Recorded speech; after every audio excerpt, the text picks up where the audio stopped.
రుద్ర పశుపతి నాయనార్ అని ఒక నాయనారు ఉన్నారు. 63 మంది నాయనార్లలో మనం సాధారణంగా ఏం చేస్తాం?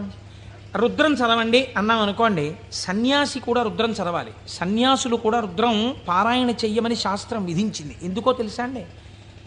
అభిషేకం చేయకపోయినా రుద్రాన్ని పారాయణ చేస్తే వెంటనే పాపాలు పటాపంచలవుతాయి. ఆ పశుపతి నాయనారికి ఒక లక్షణం ఉండేది. ఆయన రోజు కూర్చుని రుద్రాధ్యాయం చదువుతూ ఉండేవాడు. చదువుతున్నప్పుడు ఆయనకి ఒక అనుమానం వచ్చింది. ఏమిటా అనుమానం? అందులో మేఘ్యాయచ విద్యుచ్ఛాయచ వృక్షాయచ హరిత్యాయచ లోప్యాయచ ప్రవాహ్యాయచ ఫేన్యాయచ సికత్యాయచ ఈ మాటలు ఉన్నాయి. ఇవన్నీ ఈశ్వరుడే అన్నారు. అంటే నీరు ఈశ్వరుడు, నీటి మీద నురుగు ఈశ్వరుడు, చెట్టు ఈశ్వరుడు, చెట్టు మీద పిట్ట ఈశ్వరుడు, చెట్టులో ఆకుపచ్చతనం ఈశ్వరుడు. మనం ఏం చేస్తాం? మేము అభిషేకం చేయించుకుంటున్నామండి అని వెళ్ళి కూర్చుంటాం. శివాలయంలో ఉన్న అర్చక స్వామి ఏదో మహన్యాసం అని చెప్పి నారుద్రో రుద్రమచ్చయ్యని పాప ఆయన మహన్యాసం చేయిస్తాడు. చేయించిన తర్వాత మీరేవో పాలు పెరుగు పంచదార పళ్ళరసాలు పట్టుకెడతారు. ఆయన రుద్రాధ్యాయం చదువుతూ పోసేస్తాడు. పోసి అభిషేకం చేస్తుంటాడు. మీరేం చేస్తారు? మీకు అది ఏమిటో తెలియదు కదా, అర్థం కాదు. అర్థం కాకపోవడం వల్ల తేలిగ్గా వచ్చేది ఏంటంటే నిద్ర.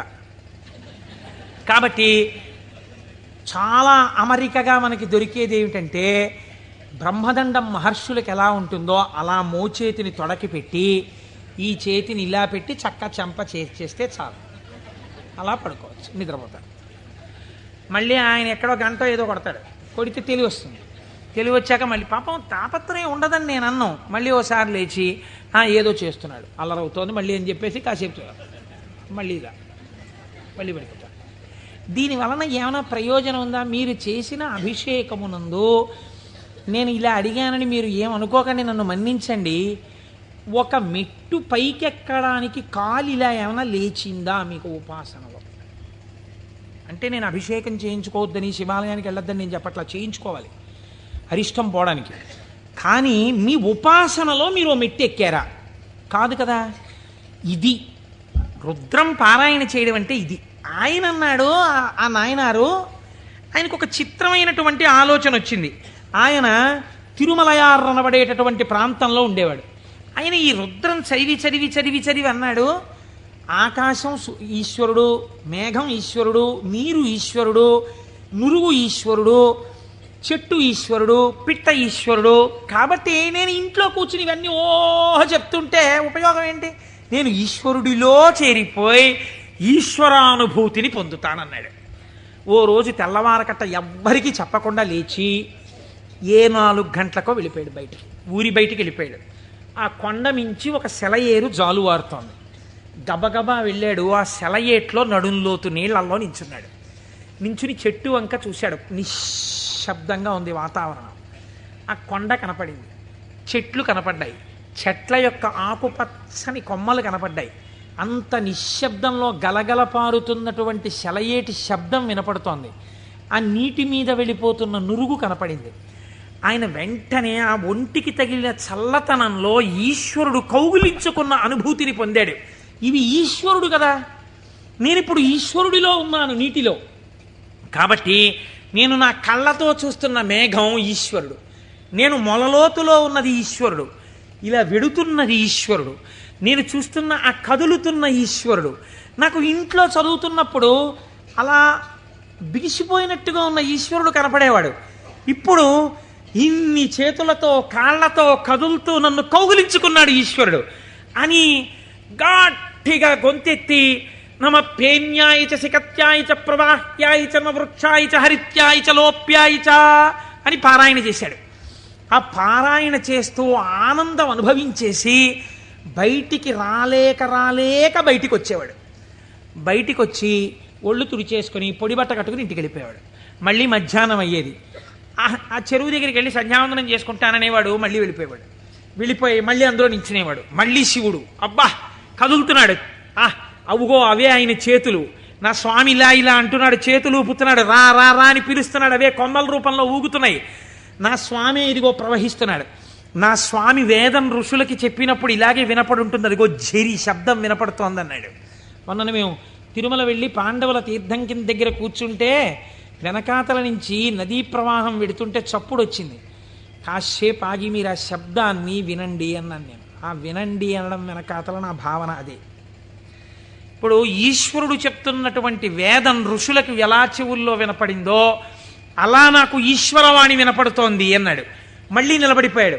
మళ్ళీ నమ సోమాయ చ రుద్రాయ చ నమ స్తామ్రాయ చ అరుణాయ చ నమ శంగాయ చ పశుపతయే చ నమ ఉగ్రాయ చ భీమాయ చ అంటూ మళ్ళీ రుద్రం చదువుతూ మళ్ళీ అంతటా ఈశ్వరుడే నన్ను గట్టిగా పట్టుకున్నాడు నీళ్లల్లోని. అదే ఈ చల్లతనం. ఎంత చల్లగా ఉంటాడో మా స్వామి. ఒంటి నిండా చల్లటి పాములు, చంద్రమౌళి, ఆ గంగా చల్లగా ఉంటాడు కదా, చల్లగా నన్ను పట్టేసుకున్నాడు. బాబోయ్ ఎంత గట్టిగా పట్టుకున్నాడో, ఎంత గట్టిగా పట్టుకున్నాడో అన్నాడు. నీళ్లల్లో మునిగానం లేదు, ఈశ్వరుడు నన్ను గట్టిగా పట్టుకోవడం వల్లే నాకు ఇంత చల్లగా ఉందన్నాడు. ఈశ్వరుడు పట్టుకోవడం వల్ల అబ్బా నాకు ఎంత సంతోషంగా ఉందో అన్నాడు. ఈ సంతోషంలో రుద్రం చెప్తున్నానన్నాడు. అవుగో ఇలా చేతులు ఊపుతున్నాడన్నాడు. అంత ఈశ్వరుణ్ణి చూస్తున్నాడు. చూస్తూ పొంగిపోతూ ఆ రుద్రం తడబడిపోతూ చెప్పేవాడు. మళ్ళీ పైకి వచ్చేవాడు, పొడిబట్ట కట్టుకునేవాడు, వెళ్ళిపోయాడు. మళ్ళీ బాగా చీకటి పండించేవాడు. ఒక్కసారి అక్కడ కూర్చుని జపం చేసుకుంటానని మళ్ళీ వెళ్ళేవాడు, మళ్ళీ నీళ్ళల్లో దిగేవాడు. మళ్ళీ ఈశ్వరుడు గట్టిగా పట్టుకున్న అనుభూతి పొందేవాడు. మళ్ళీ రుద్రం చెప్పేవాడు. ఇది కొన్నాళ్ళు అయిపోయిన తర్వాత ఏమైందంటే తను అలా అడుగులేసి ఎడుతుంటే గాలి ఇలా తగిలేది. కాళహస్తి నుంచి వాయులింగ రూపుడైన నా స్వామి వచ్చి నన్ను ఒక్కసారి ఇలా పిలిచి కోటేశ్వరరావు ఒకసారి పలకరిద్దామని వచ్చాను కాళహస్తి నుంచి అంటున్నాడు. అమ్మా స్వామి తగిలాడు ఇక్కడ, అబ్బా స్వామి నమస్కారం అంటున్నాడు. ఇప్పుడు ఎక్కడ లేడు ఆయనకి. అలా వెడుతూ పైకి చూశాడు. అబ్బో అనంతంగా పెరిగిపోయిన నా స్వామి ఆకాశ రూపంలో కనపడుతున్నాడని మళ్ళీ నమస్కారం చేసేవాడు. కపర్దీ నమ కపర్దినీచా అనేవాడు. ఇలా రాను రాను రాను రాను ఏమైపోయిందంటే ఎవరు కనపడినా ఆయనకి ఈశ్వరుడే కనపడేవాడు. ఆఖరికి పరిగెత్తి పారిపోతూ దొంగ కనపడేవాడు. నమ చోరాయచ, పరిగెత్తుతున్న దొంగలో నా స్వామి కనపడుతున్నాడు అనేవాడు. మరి అంతేగా చెప్పింది రుద్రం. ఇలా అంతటా ఈశ్వర దర్శనం చేసి ఎక్కడ పడితే అక్కడ ఆగిపోయి నమస్కారం చేయడం అలవాటైపోయింది. ఈ అలవాటైపోతే శంకరుడు అన్నాడు, ఇక నేను తప్ప ఇంకొకటి కనపడని నీకు నాలోకే తీసుకోవాలని తనలోకి తీసేసుకున్నాడు. శివుడిలో ఏకమైపోయి తాను శివుడైపోయాడు. ఇప్పుడు చెప్పండి, భావన చేత మోక్షాన్ని పొందాడా లేదా? రుద్ర పశుపతి నాయనారని ఆయనకి పేరు. 63 మంది నాయనార్లలో ఆయన ఒకరు. మీరు అలా కూర్చుని ఏవో పదార్థాలు అట్టుకుని ఓం నమో నమస్తే అస్తు భగవన్ విశ్వేశ్వరాయ మహాదేవాయ త్రయంబకాయ త్రిపురాం తకాయ త్రికాగ్రికాలాయ కాలాగ్నిరుద్రాయ నీలకంఠాయ మృత్యుంజయాయ సర్వేశ్వరాయ సదాశివాయ శ్రీమన్మహాదేవాయ నమః అంటూ ఎన్ని పాలు పోసినా ఎన్ని నీళ్లు పోసినా ప్రయోజనం లేదని నేను అన్నా. కానీ ఏమి రమించింది మీ మనస్సు? నీటిలో నిలబడిన వాడికి రుద్రం అనుభూతిలోకి వచ్చేసింది. మనకెక్కడొచ్చింది అనుభూతి? ఒక ఏటి గలగలల యొక్క శబ్దంలో మీరు ఈశ్వరుణ్ణి అనుభవించగలగాలి.